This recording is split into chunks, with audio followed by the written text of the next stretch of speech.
Hello everybody and welcome back to another video. Hopefully these videos are coming out like they're supposed to be coming out with this whole vlogmas, everything going on. But I wanted to come on here and say hello and welcome to my channel. If you're new, my name is Vanessa and I teach entrepreneurs how to start their own hair care line or cosmetic brand. And today I'm going to be talking to you guys about, about what I think about if you should private label your own hair care line or create your own products for your hair care line. But before we get into the video, I first want to ask you guys if you can subscribe to my channel so that you don't miss out on any more videos like this. Check out all the links down below in the description box. It includes the free Facebook group, information about the mentorship that I'm offering, people who are more serious in this and they need a little bit more help. I'm here for you, girl or guy, whatever. Links are down in the description box. Whatever you guys need, everything will be down in the description box, all right? So without further ado, let's get into this video.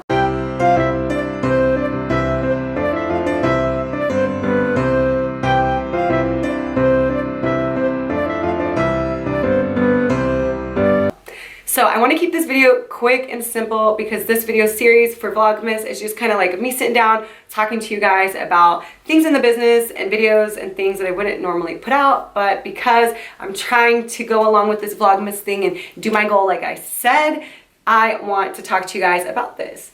So there are people who come to me, and obviously if you are interested in starting your own hair care line or like skincare brand or even lip gloss line or makeup brand, because it all comes together, people come and they ask me if they should private label their brand or if they should create their own products. Now, if you don't know what the two difference is, private labeling is when you would go to a supplier, you would order their products without any labels on it, and sometimes you can actually just get the liquid or whatever, the product, and fill it yourself. Or sometimes the private label companies also offer like packaging and labeling and the whole deal. So that is where you would go. You would order whatever you wanted, like a shampoo. If you wanted to private label a shampoo because you don't want to make it, you would go out and you would private label this. You would pay for it and they would either put the label on it, ship it to you, and you would sell it as your own brand. Nobody would ever know because it would just have your label on it. Whereas make your own products is just obviously you're buying the own ingredients, you're manufacturing your products in your house or in a lab or wherever, and you are the creator of your products. Now people come and ask me what they should do, what I recommend, and honestly, you can do whatever you want. You can create all the products in your line, or you can private label all the products in your line, or you can pick and choose. I have created all the products in my line, but I am, because of just the way that the business is going and we're rebranding the beauty brand, I have been interested in looking into private labeling possibly an edge gel or something like that. I have tried making an edge gel before. It didn't go so well, and I know if I just kept researching the ingredients, learning about it, and formulating and practicing, I could do it. And that's why I'm like here making this video, because it's really all about trial and error and how dedicated you are and like how much you really want to put into your business. That's what should ultimately be your decision when it comes to private labeling or creating your own products. For me, most of the products I created, products, I believe like products that are easy that you can create in your house and you can try to create, you should try to create. You should really try to be creating everything that you're selling, because you never know, like in the middle of this pandemic, in the beginning, when everything shut down, like a lot of the ingredients and things that I needed, I couldn't get because everything was shut down. But if you knew how to make everything and you just had to buy the ingredients, then it would be easier rather than having to buy like bases and things like that.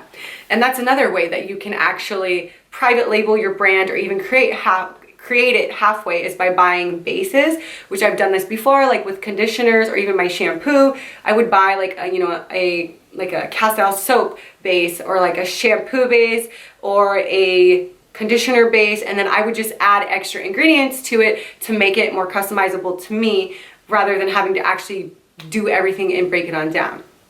I truly believe in that you should know how to make all your products, like I said, in case if something ever happens, and just because in case you grow and whatnot, you can easily send your formula over to a manufacturer and then they can go ahead and mass produce your products. So that's kind of like the pros of being able to know what's in your products, knowing everything about it, how much, the percentages and everything, because then you can easily send it over. I'm not sure how it works when you private label a product and when it comes to manufacturing, at a larger scale. Like obviously you would have to buy more products from your supplier, but I would imagine that it would be cheaper just to have like manufacturing in your own area, like your lab or something like that. So it's really all up to you on what your decision is, if you should private label or manufacture your own products. I think you should try to manufacture products that you can if you have the time.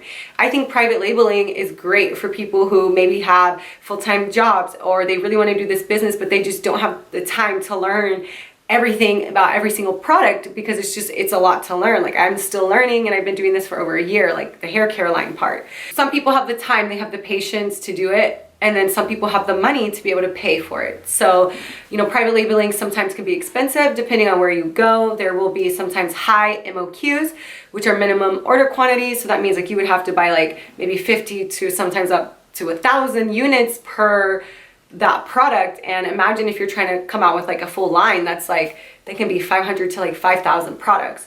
Not every private label company is like this. As there are some private label companies that, you know, will start you off with just 25 or 50 units each. So it's really, you have to do your research and really just dig in deep to try to find the perfect place for you. But, you know, it's ultimately your decision. When you're in the kitchen mixing, I just feel like it just makes you so much more passionate about, you know, what you're creating and what you're trying to bring, because you're the one who's going to know like exactly everything, instead of having to go back and forth or maybe like settle with an ingredient that you might not agree with that your private labeling company, you know, has in their mix. Because that was my biggest thing, is trying to find ingredients that I want and I like, and like sometimes it costs extra just to add like an extra oil.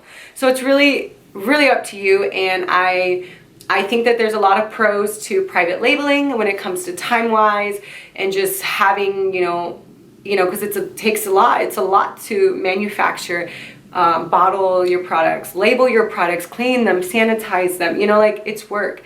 And so it's really up to you and how invested and dedicated you are in your business and how much you really want to be hands-on.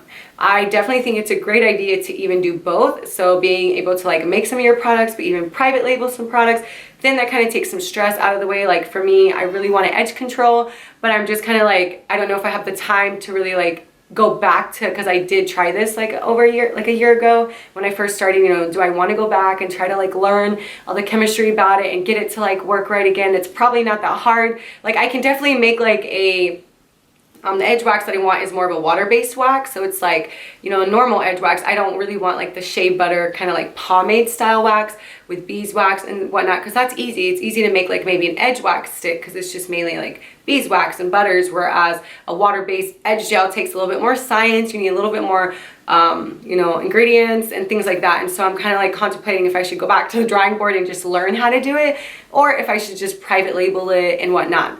But I can tell you with my because right now I'm actually dealing with that, and that's why I wanted to make this video, is, you know, trying to find a supplier, asking each supplier about their ingredients and questioning them, because, you know, like for example, there was one, you know, they say that they were vegan and natural, but then when I was going over their ingredient list, most of the ingredients matched up to a lot of other like edge control gels. Because you'll notice when you research ingredients, most products, like if it's an edge control, you can say they have some of the most, like all of the edge controls are using the same type of ingredients, but there might just be like one or two different ingredients depending if it's like an olive oil or like a castor oil mix, like what is your edge control like base as. And you know, this company, they sent me the ingredient list and I was reading through it, and then there was like an ingredient I've never even heard of, and I was like, what is this? And it was like a preservative, but I was like, is this, it says that it has like components of formaldehyde, you know, and I was like, I want a formaldehyde free edge control, and they're like, no, it's not, it's a preservative. I'm like, okay, well, I don't know what this ingredient is, you know what I mean? Like, it's just, that's the kind of stuff that like you have to go through when you're trying to private label a company, and if you're trying to like find a supplier. I hope that this answers some of your guys' questions. For those of you that have been either questioning me or thinking about either private labeling or creating your own products, I hope that this helped you out in some way.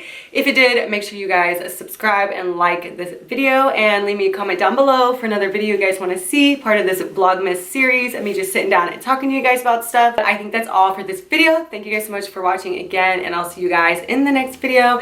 Thank you guys always for all your support and for your love on my videos and reaching out to me and telling me how I'm inspiring you guys to just follow your dreams. It means so much to me, and I can't wait to see where we go with this community, okay? Sisters and brothers who trying to own their own businesses, bosses, you know?